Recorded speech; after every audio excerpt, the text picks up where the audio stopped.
Hello नमस्कार दोस्तों, मैं राहुल कुमार स्वागत करता हूं आपका मेरे यूट्यूब चैनल ईडीयू ट्री में। दोस्तों, आज की इस वीडियो में हम रीति काव्य के प्रमुख कवि को पढ़ेंगे और समझेंगे। अगर अभी तक आपने मेरे इस चैनल को सब्सक्राइब नहीं किया है तो प्लीज़ पहले इस मेरे चैनल को सब्सक्राइब कर लें और साथ में बने बेल आइकन को ज़रूर क्लिक करें। इससे मेरे आने वाली वीडियो का नोटिफिकेशन आपको मिल सकेगा। तो चलिए दोस्तों, शुरू करते हैं आज की इस वीडियो को।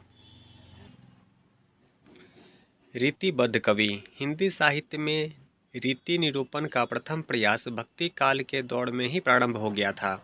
विशेष रूप से रीति निरूपण की प्रवृत्ति सबसे पहले केशव दास में दिखाई देती है। इनका समय 1555 ईस्वी से सन 1617 ईस्वी के बीच था।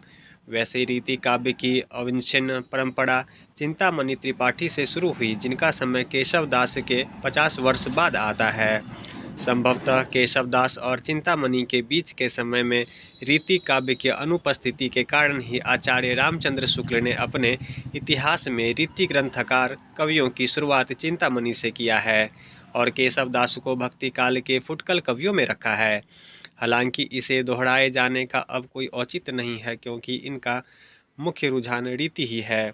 उनके प्रसिद्ध ग्रंथ रामचंद्रिका में अलंकार बहुलता और चमत्कारी प्रियता उनके रीतिगत रुझान को ही दर्शाता है। अतः यहाँ रीतिबद्ध कवियों के बारे में जानकारी केशवदास से शुरू की जा रही है। आचार्य केशवदास। केशवदास का जन्म सन 1555 ईस्वी तथा मृत्यु 1617 ईस्वी के आसपास हुई। आचार्य रामचंद्र शुक्ल ने इन्हें भक्ति युग के फुटकल कवियों में रखा है, परंतु इनकी कविता के स्वरूप को देखते हुए इन्हें रीति युगीन आचार्यों में रखा जाना चाहिए। इसके बावजूद कि इनकी मौजूदगी रीति काल से पूर्व की है, इनके द्वारा रचित रीति ग्रंथों में प्रमुख है रसिक प्रिया, कवि प्रिया और छंदमाला। रसिक प्रिया में सभी रसों का वर्णन है। कवि प्रिया अलंकार निरूपक ग्रंथ है, जबकि छंदमाला में छंदों का निरूपण किया गया है। विश्वनाथ त्रिपाठी के अनुसार केशव का महत्व इस बात में है कि उन्होंने पहली बार संस्कृत साहित्य शास्त्र में निरूपित काव्यांगों पर हिंदी में विचार किया। इसके पूर्व कृपाराम मोहनलाल मिश्र, कर्णेश आदि ने रस, श्रृंगार और अलंकार पर अलग अलग पुस्तकें लिखी थी, पर एक साथ सभी काव्यांगों का परिचय नहीं दिया था। केशव ने यही किया और इसलिए वे हिंदी के पहले आचार्य माने जाते हैं। चिंतामणि। चिंतामणि का जन्म 1600 ईस्वी के आसपास तथा इनकी मृत्यु 1680 ईस्वी के आसपास हुई। रीतिकाल की अविच्छिन्न परंपरा चिंतामणि से ही प्रारंभ हुई। चिंतामणि की गणना सर्वांग निरूपक आचार्य कवि के रूप में की जाती है। इनके ग्रंथों में रस विलास, कविकुल, कल्पतरु, काव्य विवेक, काव्य प्रकाश आदि प्रमुख हैं। आचार्य रामचंद्र शुक्ल ने इन्हें उत्कृष्ट कवि कहा है।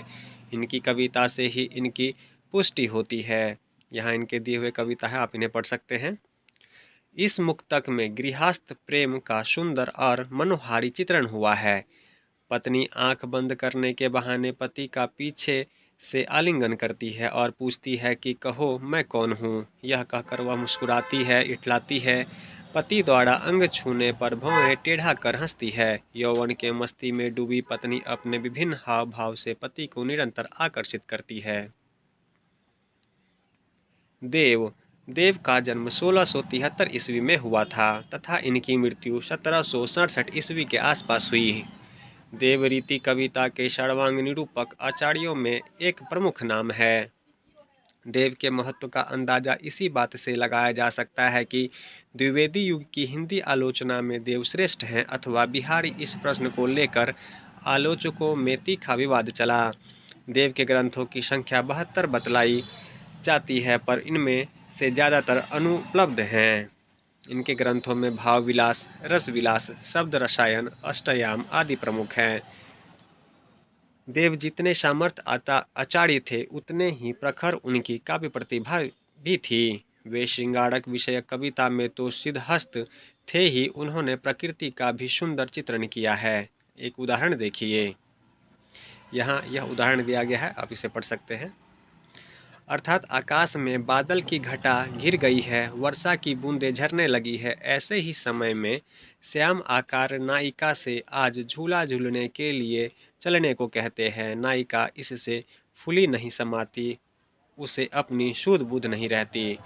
विश्वनाथ त्रिपाठी के अनुसार देव रीति काल के ऐसे दुर्लभ कवि हैं जो रूढ़ियों की सहायता के बिना केवल स्थितियों की योजना से मार्मिकता पैदा करते हैं। प्रकृति और श्रृंगार के अतिरिक्त देव ने भक्ति तथा नीति विषयक कविताएं भी लिखी। भिखारी दास भिखारी दास सर्वांग निरूपक आचार्यों में सर्वप्रमुख हैं। इनके प्रमुख ग्रंथ हैं रस